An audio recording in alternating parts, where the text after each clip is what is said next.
proven flight risk, and the judge put a $1 million bond on each charge. So that did go through, wasn't it? That was this morning. It did go through $1 million on each charge. So, Judge Grady. Found in El Salvador originally years ago.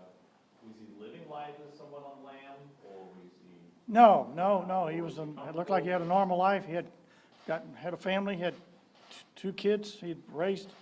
So no, he was life in motion. How old is he now?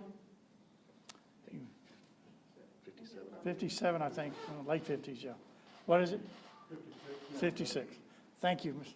Tommy, how many cases do you have where there's a 30-year timeline on it? I mean, I know you work cold cases.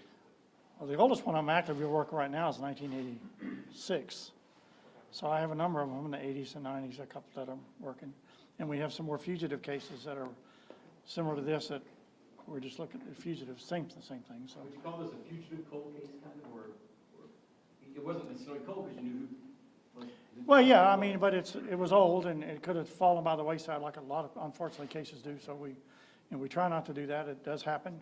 But when you have something to work on, work with, it makes it easier, so. Is it a lesson for other law enforcement agencies, like, you never know when something's going to come about?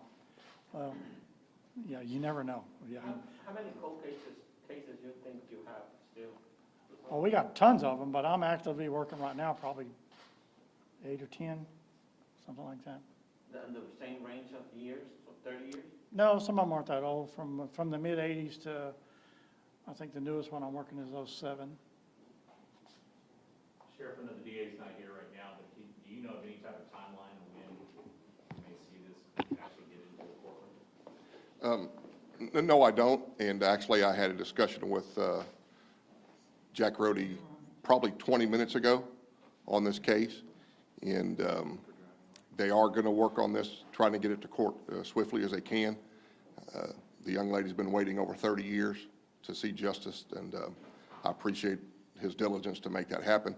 And with that saying, I sent him to another meeting, and the individual we were just discussing that worked here left, had a career at the FBI, retired, and is back.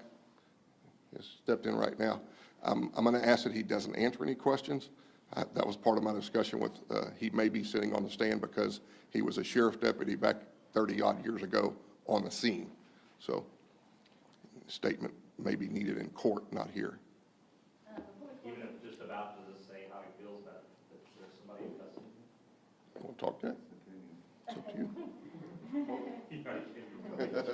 What was you want to say that? How do you feel about it? Nothing on the case, but just how you feeling since you were there on the scene that night, see something so long, I'm sure this may be one of the first you've had this length time in your career. I would say I think I share the sentiment of, at least the sentiment I gather from your questions. It's a testament to law enforcement not giving up and not forgetting. That is a long time, and I attribute it to the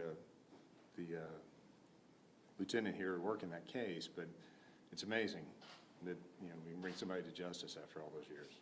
Long time, 2 different careers in law enforcement for you, and a retirement along the way too, right?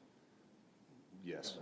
I don't know if you answered it, but in 30 years, there's been building changes, there's been hurricanes and floods in Galveston County.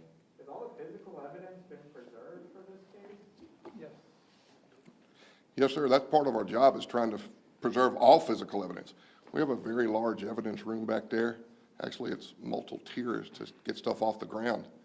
And depending on what case comes about, some of this stuff we have to keep forever.